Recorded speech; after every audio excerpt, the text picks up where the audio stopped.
12 ফেব্রুয়ারি নির্বাচন কেন নেই ভারত, আমেরিকা ও জাতিসংঘ? 12 ফেব্রুয়ারি বাংলাদেশের এক লেজে গোবরে ভাগ্য নির্ধারণের দিন। জাতীয় সংসদ নির্বাচনের পাশাপাশি হচ্ছে ঐতিহাসিক জুলাই সনদ নিয়ে গণভোট। 394 জন আন্তর্জাতিক পর্যবেক্ষক এবং 397 জন বিদেশি সাংবাদিক এখন ঢাকায়। পাকিস্তান, চীন থেকে শুরু করে ইউরোপীয় দেশগুলোর প্রতিনিধিরা আছেন, কিন্তু অবাক করার মতো বিষয় হলো তালিকায় নেই বাংলাদেশের নিকটতম প্রতিবেশী ভারত, নেই যুক্তরাষ্ট্র কিংবা জাতিসংঘের কোনো প্রতিনিধি। অন্তর্বর্তী সরকারের প্রধান উপদেষ্টা মোহাম্মদ ইউনূসের প্রেস উইং বুধবার জানিয়েছে যে 394 জন পর্যবেক্ষক বাংলাদেশে এসেছেন। তাদের মধ্যে 80 জন বিভিন্ন সংস্থার প্রতিনিধি। যেসব দেশের সঙ্গে বাংলাদেশের দ্বিপাক্ষিক সম্পর্ক রয়েছে সেই সব দেশ থেকে এসেছেন 240 জন। তাদের মধ্যে ইউরোপের পর্যবেক্ষকরাও রয়েছেন। এছাড়া বিভিন্ন আন্তর্জাতিক প্রতিষ্ঠানের 51 জন পর্যবেক্ষক এসেছেন বাংলাদেশে। সব মিলিয়ে 21টি দেশ থেকে পর্যবেক্ষকরা এসেছেন। তার মধ্যে রয়েছে পাকিস্তান থেকে 8 জন, ভুটান থেকে 2 জন, শ্রীলঙ্কা থেকে 11 জন, নেপাল থেকে 1 জন, ইন্দোনেশিয়া থেকে 3 জন, ফিলিপিন্স থেকে 2 জন, মালয়েশিয়া থেকে 6 জন, জর্ডান 2 জন, তুরস্ক 13, ইরান 3, জর্জিয়া 2, রাশিয়া 2, চীন 3, জাপান 4, দক্ষিণ কোরিয়া 2, কিরগিজস্তান 2, উজবেকিস্তান 2, দক্ষিণ আফ্রিকা 2 এবং নাইজেরিয়া থেকে 4 জন প্রতিনিধি এসেছেন। এই তালিকায় ভারত এবং আমেরিকার অনুপস্থিতি নিয়ে প্রশ্ন উঠেছে। প্রসঙ্গত, যেসব গুরুত্বপূর্ণ সংস্থার পর্যবেক্ষকরা এসেছেন বাংলাদেশে সেগুলির মধ্যে উল্লেখযোগ্য হলো Asian network for free election ANFREL, Commonwealth secretariat, international Republican institute IRI এবং ন্যাশনাল ডেমোক্রেটিক ইনস্টিটিউট NDI। এছাড়া ইসলামী সহযোগী সংস্থা OIC, international conference for Asian political parties ICAPP এবং ইউরোপিয়ান এক্সটার্নাল অ্যাকশন সার্ভিস থেকে কয়েকজন প্রতিনিধি এসেছেন।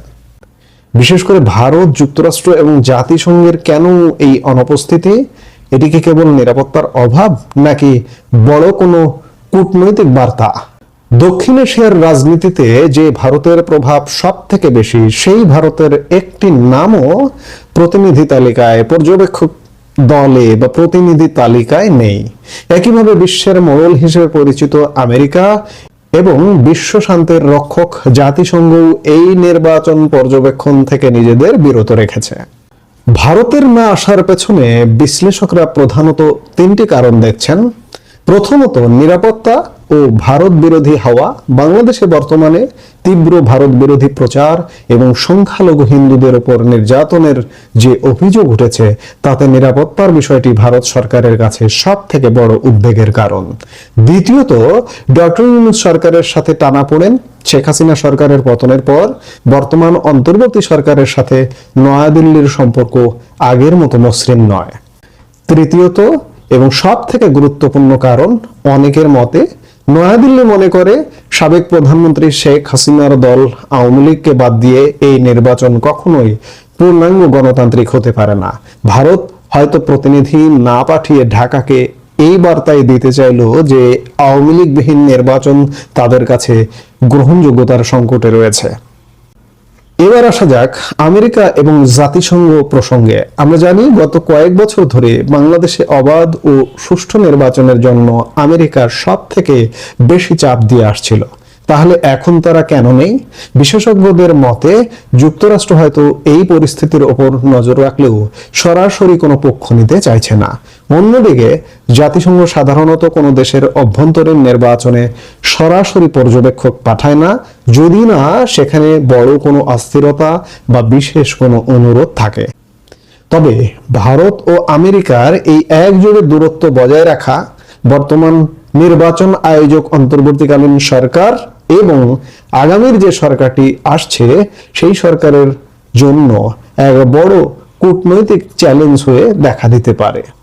একদিকে পাকিস্তান ও চীনের মতো দেশগুলোর সক্রিয় অংশগ্রহণ, অন্যদিকে ভারত আমেরিকার যৌথ অনুপস্থিতি। বাংলাদেশের রাজনীতিতে কি নতুন কোনো মেরুকরণ ঘটতে যাচ্ছে আগামীতে? যেখানে ইউরোপীয় পর্যবেক্ষকরা নির্বাচন দেখছেন, সেখানে আঞ্চলিক শক্তির এই নীরবতা নির্বাচনের পরবর্তী গ্রহণযোগ্যতা নিয়ে প্রশ্ন তুলতে পারে। জুলাই সনদের গণভোট এবং সংসদ নির্বাচন কি পারবে বিশ্ববাসীর আস্থা অর্জন করতে? বাংলাদেশের এই নির্বাচন কেবল একটি ভোট নয়, এটি একটি রাষ্ট্রের ভবিষ্যৎ গতিপথ পরিবর্তনের লড়াই। ভারত ও আমেরিকার অনুপস্থিতি কি বাংলাদেশের জন্য শুভ না অশুভ? আর এই শুভ অশুভ দেখতে হলে নির্বাচন পরবর্তী সময়ে আমাদের দেখতে হবে যে ভারত এবং আমেরিকার সাথে কূটনৈতিক সম্পর্ক কি হচ্ছে, কিংবা নতুন সরকার কিভাবে কার্যক্রম চালাচ্ছে। সেগুলো দেখলেই বোঝা যাবে যে কেন আজকে নির্বাচনে ভারত এলো না, মার্কিন যুক্তরাষ্ট্র এলো না। আমরা নিশ্চয়ই সেগুলো দেখব। এই মুহূর্তে এ পর্যন্তই। সবাই ভালো থাকুন, সুস্থ থাকুন। বার্লিন ভিত্তিক ট্রান্সপারেন্সি ইন্টারন্যাশনাল আজ 10 ফেব্রুয়ারি 2026 তাদের সর্বশেষ দুর্নীতির ধারণা যে সূচক করাপশন পারসেপশন ইন্ডেক্স বা সংক্ষেপে যাকে সিপিআই বলা যায়, সেই অনুযায়ী বাংলাদেশের দুর্নীতিতে কত স্কোর এবং র্যাঙ্ক সেটা 2025 সালের সেই হিসাবটা আজ প্রকাশ করেছে।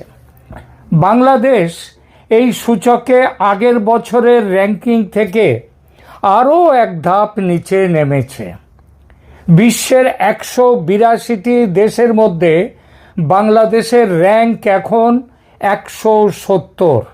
নিচের দিক থেকে দেখলে বিশ্বের দুর্নীতির গ্রাফে বিশ্বের 13তম সবচেয়ে দুর্নীতির দেশ হলো বাংলাদেশ।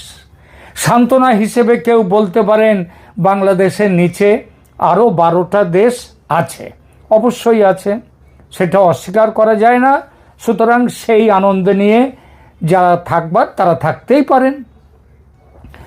24-এর বিপ্লব বা গণ অভ্যুত্থানের কুশীলব যারা ছিলেন তারা হাসিনা সরকারের দুর্নীতি নিয়ে অনেক কথা বলেছিলেন।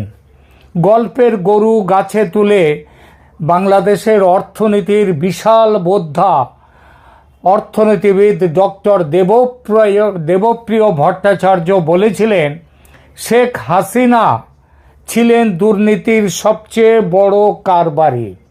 তিনি $236 বিলিয়ন সম্পদ তার শাসনকালে বিদেশে পাচার করেছেন। বিপ্লব পরবর্তী সরকার শপথ নিয়েছিল হাসিনার সেই বিপুল সম্পদ দেশে ফিরিয়ে আনা হবে এবং গরিব মানুষদের মধ্যে বিলিয়ে দেয়া হবে। সেই অর্থের একটা টাকাও দেশে ফিরে তো আসেইনি, বরং ডক্টর ইউনূস দেবপ্রিয় ভট্টাচার্যদের আর সে কথা মনেই নেই যে কি অভিযোগ তারা করেছিলেন শেখ হাসিনার বিরুদ্ধে আর্থিক বিষয়ে। দেশের মানুষ হাসিনার পাচার করা টাকার খোঁজ পাননি, তবে দেখেছেন কিভাবে প্রধান উপদেষ্টা ডক্টর মোহাম্মদ ইউনূস তার নিজের কর ফাঁকির 660 কোটি টাকা আদালতের সঙ্গে ষড়যন্ত্র করে মেরে দিয়েছেন। কিভাবে বিপ্লবের কুশীলব সার্জিস আলম, আসিফ মাহমুদ, সজীব ভুইয়া এরা হাজার হাজার কোটি টাকার মালিক হয়ে গেছে। কটা নাম আর করব, সব নামের পেছনেই প্রচুর দুর্গন্ধ। যে কথা বলছিলাম, দুর্নীতি বাংলাদেশে একটা বড় ব্যামো। মোহাম্মদ ইউনূসের আমলে দেশ দুর্নীতির যে সূচক সেই সূচকে আরও নিচে নেমেছে। এটা বড় দুঃখের কথা। ভাবা গিয়েছিল ইউনূসের মতো পণ্ডিত অর্থনীতিবিদ তিনি দুর্নীতি কমাবেন, তো দুর্নীতি কমেনি তো বটেই, আরও বেড়েছে। অন্তত ওই ট্রান্সপারেন্সি ইন্টারন্যাশনালের খবরে সেটাই কিন্তু বোঝা যাচ্ছে। আর সবচেয়ে অবাক করা কথা কি জানেন, দুর্নীতিতে বাংলাদেশের যেটুকু ভালো রেকর্ড এই পর্যন্ত হয়েছে সেটা করেছেন কে জানেন? দুর্নীতিবাজ বলে যাকে হটিয়ে দেয়া হয়েছে দেশ থেকে, সেই শেখ হাসিনা। গত কয়েক বছরের একটা তুলনামূলক চিত্র আপনাদের সামনে রাখছি, ছোট্ট করে রাখবো, বিরাট বিশদে যাব না। গত কয়েক বছরের তথ্য বিশ্লেষণ করলে দেখা যায় বাংলাদেশের দুর্নীতির পরিস্থিতি মূলত একটা স্থবির বা নিম্নমুখী বৃত্তে ঘুরপাক খাচ্ছে। ট্রান্সপারেন্সি ইন্টারন্যাশনাল প্রকাশিত দুর্নীতির ধারণা সূচক 2025 যা আজকেই প্রকাশিত হয়েছে, সেই অনুযায়ী বাংলাদেশের অবস্থা সত্যিই উদ্বেগজনক। যদিও একটা দেখা যায় যে বাংলাদেশের স্কোর কিন্তু 1 পয়েন্ট বেড়েছে, তাহলেও কেন নিচে নেমেছে? নিচে নামার কারণ হলো নিচের যে অন্য দেশগুলো তারা অনেকটা বেশি বেড়ে গেছে, ওপরে উঠেছে, আর বাংলাদেশ একটা স্কোর পয়েন্ট বেড়েছে কিন্তু তার তালিকায় নাম নেমে গেছে এক ধাপ নিচে। এইবার বাংলাদেশ নিচের থেকে এখন 14তম হয়েছে। নিচে 2000 সাল থেকে বা এখন একটু 2000 সাল থেকে বর্তমান কাল পর্যন্ত বাংলাদেশের দুর্নীতির চালচিত্র এবং এই পরিস্থিতির একটা ছোট্টখাটো বিশ্লেষণ করছি। বাংলাদেশ 2001 থেকে 2005 সাল পর্যন্ত টানা 5 বার বিশ্বে দুর্নীতির তালিকায় শীর্ষে ছিল। কতদিন? 2001 থেকে 2005, কতদিন হলো সেটা? পুরো 5টা বছর। একেবারে তালিকায় প্রথম স্থান, চ্যাম্পিয়ন, দুর্নীতির চ্যাম্পিয়ন। এরপরে দেখুন বছরের হিসাবটা একবার দেখে। বিশ্বের র্যাঙ্ক ছিল প্রথম, বলেছি আগে, 2001 থেকে 2005 টানা 5 বার দুর্নীতির শীর্ষে। দেশের প্রধানমন্ত্রী তখন কে ছিলেন? প্রধানমন্ত্রী 2001 থেকে 2005? খালেদা জিয়া। কোন সরকার তিনি চালাচ্ছিলেন? বিএনপি এবং ওই জামাতের মিলিজুলি সরকার। সেই সময় 100-র মধ্যে কত নম্বর পেয়েছিল জানেন স্কোর?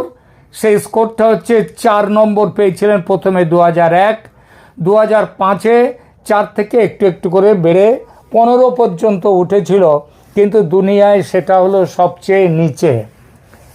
এরপরে উন্নতির শুরুটা হলো কবে? সেটা কিন্তু শেখ হাসিনার আমলে। 2012 সালে বাংলাদেশ স্কোর করলো 26, দুর্নীতিতে বিশ্বে 13 নম্বরে। 2017 সালে বাংলাদেশ নম্বর পেল 28, দুর্নীতির গ্রাফে নিচে নামা বন্ধ হয়ে গেল, ওপরে উঠছে। স্থান বিশ্বে 17তম, 17তে চলে গেল, 1 নম্বর থেকে 17 নম্বরে উঠে গেছে, এবং মূলত সেটা শেখ হাসিনার আমলে। আর গত দশকের সর্বোচ্চ স্কোর হলো ওই সময় 2000, ওই যে বললাম 28 নম্বর 2017 সালে। 2024 সালে বাংলাদেশ পেয়েছে নম্বর 23, পৃথিবীতে তার স্থান কত নম্বরে? 14তম। বিপ্লব যদি না হতো, মানে যেহেতু জুলাই আগস্ট তো একেবারে উচ্ছন্নে গিয়েছিল মোটামুটি দেশ, তো সেই বিপ্লব যদি না হতো, হাসিনা ক্ষমতায় থাকলে নিশ্চিতভাবেই নম্বর বাড়ত, স্থান আরও ওপরে উঠত, কিন্তু তারা থেকে গিয়েছিল 14 নম্বরে। কিন্তু জুলাই বিপ্লব ঘেঁটে দিল পুরো জায়গাটা। বিগত 13 বছরের সবচেয়ে নিম্নতম স্থান হলো 2024-এ হাসিনার জমানায়, ওইটাই ছিল সবচেয়ে কম। এই ঘেঁটে যাওয়া অব্যাহত হলো, মানে নিচে নামা 2025 সালেও। 2025-এ র্যাঙ্ক এক ধাপ আরও নেমে গেল নিচের দিকে, নিয়ে 13তম। স্কোর সামান্য বাড়লেও র্যাঙ্কিংয়ে কিন্তু অবনতি। ইউনূস সরকারের আমলে এই যে উন্নতির পরিবর্তে অবনতিটা কেন? এর একটা কারণ অবশ্যই আছে, কারণ ছাড়া তো হয় না।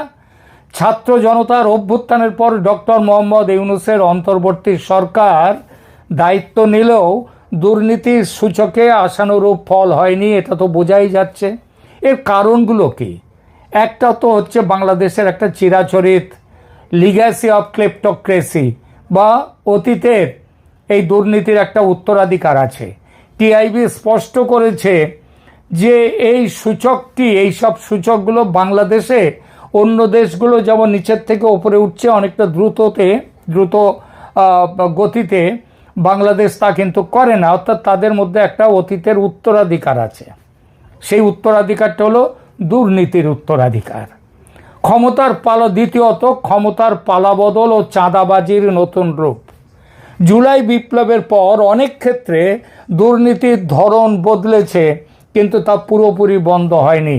ব্যক্তি বদল হয়েছে কিন্তু সিস্টেম বদল হয়নি, বরং সিস্টেম আরও খারাপ হয়েছে এমন অভিযোগ উঠেছে।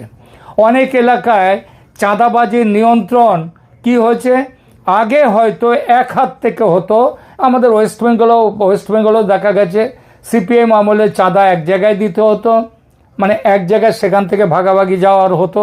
কিন্তু পরবর্তীকালে এখন তৃণমূল কংগ্রেসের আমলে চাঁদা নেয়ার প্রচুর জায়গা হয়ে গেছে, এক হাত থেকে 12 হাতে চলে গেছে। একই অবস্থা বাংলাদেশেও হয়েছে। তৃতীয়ত প্রাতিষ্ঠানিক শূন্যতা। অন্তর্বর্তী সরকার অনেক সংস্কার কমিশন গঠন করলেও মাঠ পর্যায়ের আমলাতন্ত্র, পুলিশ বাহিনীতে এবং সচিবালয়ে এক ধরনের স্থবিরতা বা চেন অফ কমান্ডের অভাব দেখা যাচ্ছে, যা দুর্নীতিবাজদের সুযোগ করে দিচ্ছে। এছাড়া উচ্চ প্রত্যাশা বনাম ধীর গতির সংস্কার। সাধারণ মানুষ মনে করেছিল ডক্টর ইউনূস আলাদিনের আশ্চর্য প্রদীপ হাতে নিয়ে আসবেন এবং আসার সাথে সাথেই দুর্নীতির শূন্যে নেমে আসবে। কিন্তু বিচার বিভাগ ও দুদক পুনর্গঠনে সময় লাগায় দুর্নীতিবাজরা, এবং সেখানেও যাদের অতীত ভালো নেই তাদেরকেও অনেককেও বসানো হয়েছে বিভিন্ন বিভাগে, বিচার বিভাগে। তাদের ফাঁক ফোকর দিয়ে এখন এই দুর্নীতি বেড়ে উঠছে। পঞ্চমত, এই সরকারের ভেতরে বসে থাকা উপদেষ্টা ও প্রধানদের অনেকেই দুর্নীতিতে ব্যাপক নিমজ্জিত। এই উপদেষ্টাদের মধ্যে আছেন, সরকারের ভেতরের লোকদের মধ্যে আছেন স্বয়ং প্রধান উপদেষ্টা মহোদয়। ক্ষমতায় বসেই যেভাবে তিনি আদালতের ওপর চাপ সৃষ্টি করে নিজের 600 কোটি কর ফাঁকির টাকা মকুব করিয়ে নিয়েছেন, তাতে তো সবাই দুর্নীতিতে উৎসাহিত হবেন, আর তা হয়েছে। তারা লুটে পুটে খাওয়াটাকে আদর্শ ভেবেছেন। দেশের বিগড়ে যাওয়া আইন শৃঙ্খলা, বিচার ব্যবস্থা এই দুর্নীতিকে মদদ দিচ্ছে। আদালতে মামলা করা একটা অর্থকরী ব্যবসা হয়ে গেছে বাংলাদেশে, এটা ভাবা যায়? দুর্নীতির সাগরে নিমজ্জিত সরকারের বা কোন কোন খাতগুলো প্রধান সেটা একটা দেখি। এদের সবার উল্লেখ কিন্তু আছে ট্রান্সপারেন্সি ইন্টারন্যাশনালে। বাংলাদেশের দুর্নীতি এখন কেবল ব্যক্তিগত অপরাধ নয়, এটা একটা প্রাতিষ্ঠানিক রূপ নিয়েছে। সবচেয়ে বেশি ক্ষতিগ্রস্ত সরকারের যে বিভাগগুলো সেগুলো দেখা যাক। প্রথমেই আসবে ব্যাংকিং ও আর্থিক খাত। ইচ্ছাকৃত ঋণ খেলাপি এবং নামে বেনামে ব্যাংক থেকে হাজার হাজার কোটি টাকা পাচার এই খাতের মেরুদণ্ড ভেঙে দিচ্ছে। আইন শৃঙ্খলা রক্ষাকারী বাহিনী, বিশেষ করে পুলিশ, ঘুষ ছাড়া মামলা নেয় না। পুলিশ ঘুষ খায়, এটা পৃথিবীতে নতুন কথা নয়, কিন্তু এরা ঘুষ ছাড়া মামলা না নেয়া এবং নিরপরাধ ব্যক্তিকে হয়রানি করার একটা রেকর্ড তৈরি হচ্ছে এখন বাংলাদেশে। এটা বর্তমানে লাগাম ছাড়া। এছাড়া ভূমি অফিস, ল্যান্ড রেজিস্ট্রেশন অফিস, এটা বাংলাদেশের সবচেয়ে দুর্নীতিগ্রস্ত খাতগুলোর একটি। নামজারি থেকে শুরু করে পর্চা তোলা সবখানেই দালালদের দৌরাত্ম্য। টেবিলের নিচে দিয়ে টাকা না দিলে কাজ হয় না। স্বাস্থ্য ও শিক্ষা খাত, সেখানেও ভয়ঙ্কর দুর্নীতি। যে কোনো সরকারি চাকরিতে নিয়োগ এখন একটা ব্যবসা হয়ে গেছে। এমনকি ডিএমদের বদলিতেও বদলি বাণিজ্য হয়েছে। ডিএমদের বদলি, কালেক্টরদের বদলি নিয়ে কিভাবে টাকা পয়সার লেনদেন হচ্ছে সেটা বাংলাদেশের অত্যন্ত সাধারণ মানুষও তার খবর জানে এবং খবর পেয়েছে। সরকারি কেনাকাটায় আকাশচুম্বী দুর্নীতি, এই আমলে সেটা বেড়েছে ছাড়া কমেনি। এছাড়া পাবলিক ইউটিলিটি, বিদ্যুৎ, গ্যাস, পানি এইসব নিতে গেলে এখনো পদে পদে ঘুষের অভিযোগ। এই নরক থেকে বাংলাদেশের মানুষের কি পরিত্রাণের পথ নেই? বাংলাদেশের ছবি কি ওপরে উঠবে না? এই অবস্থা থেকে মুক্তি পাওয়া কঠিন, তবে অসম্ভব নয়, এর জন্য প্রয়োজন সার্জিক্যাল স্ট্রাইক। কিন্তু করবে কে? এইটাই কথা।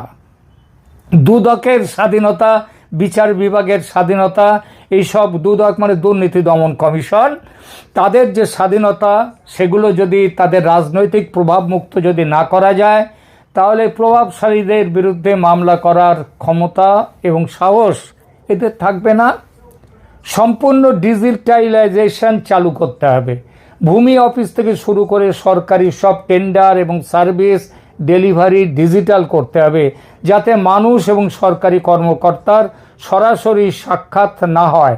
কিন্তু এই দেখুন না, টেন্ডার ছাড়া যেখানে বন্দর দিয়ে দেওয়া হচ্ছে, সেখানে কে কাকে কি বলবে, কার কাছে কি চাইবে, কে কে তাদেরকে পথ দেখাবে? এছাড়া অর্থ পাচার রোধ করতে হবে, সম্পদ বাজেয়াপ্ত করা সেগুলো করতে হবে। যারা গত কয়েক বছরের টাকা পাচার করেছেন বলে যাদের বিরুদ্ধে অভিযোগ উঠেছে, তাদের বিরুদ্ধে যথাযথ তদন্ত করতে হবে। সেই তদন্তই তো শুরু হচ্ছে না, শুধু বাতাসে ছেড়ে দেওয়া হচ্ছে প্রচুর টাকা বিদেশে গেছে, প্রচুর টাকা বিদেশে গেছে। আর তো বিদেশে তো আমাদের যে মোহাম্মদ ইউনূস যিনি রয়েছেন, তিনি তো হচ্ছেন সারা পৃথিবী জুড়ে তার সুনাম, তার ক্ষমতা, তিনি তো বিরাট বড় মাঠের প্লেয়ার। তিনি কি করছেন বসে বসে?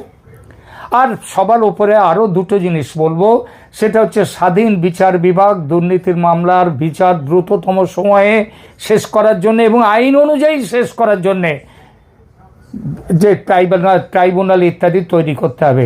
সেটা এই সরকার কিংবা পরের সরকার, এই সরকার ট্রাইব্যুনাল মানে ওই ক্রাইম ট্রাইব্যুনাল যেটা করেছে, অপরাধ ট্রাইব্যুনাল, সেটা তো রাজনৈতিক উদ্দেশ্যে, কিন্তু রাজনৈতিক উদ্দেশ্যে করলে হবে না। এছাড়া মুখে নয় কাজে প্রমাণ দিতে হবে যে দুর্নীতি করলে ছাড় নেই। তিনি সরকারের অতি কাছের মানুষও হলেও বা তার কোনো ছাড় নেই, এই রাজনৈতিক সদিচ্ছাটা থাকার দরকার। সুস্থ বিচার ব্যবস্থা সুনিশ্চিত করতে পারে, সবথেকে বড় দেশের সুস্থ গণতান্ত্রিক ব্যবস্থা প্রতিষ্ঠা করতে হবে। গণতন্ত্র না থাকলে এসব জিনিস দুর্নীতি দমন করা যাবে না। দুর্নীতি কেবল টাকার অভাব নয়, দুর্নীতি সব দেশে থাকে। চীনে পর্যন্ত এত কঠোর যেখানে শাসন, সেখানেও দুর্নীতির দায়ে বড় বড় সরকারি কর্মচারীদের, সেনা অফিসারদেরকে তাদেরকে জেলখানায় নিয়ে যাওয়া হচ্ছে। সুতরাং দুর্নীতি কেবল টাকার অভাব নয়, এটা হচ্ছে নৈতিকতার অভাব। সিস্টেম যত স্বচ্ছ হবে, দুর্নীতি করা তত কঠিন হবে। দুর্ভাগ্য, বাংলাদেশ ক্রমশ বিচার ব্যবস্থার স্বচ্ছতা, সত্যিকারের গণতান্ত্রিক ব্যবস্থা প্রতিষ্ঠার পথ থেকে দূরে সরে যাচ্ছে ক্রমশ। এই দেখুন না, আগামী পরশুদিন ভোট হওয়ার কথা, এই ভোট তো গণতান্ত্রিক ভোট নয়। সেটা বাংলাদেশের যারা এই ভোট করছে তারাও যেমন জানে, যারা এই ভোটের বিরোধিতা করছেন তারাও জানেন। এই রকম গণতন্ত্র যত ফুলে ফেঁপে উঠবে, দুর্নীতির সূচকে বাংলাদেশ ততই নিচে নামবে। ধন্যবাদ।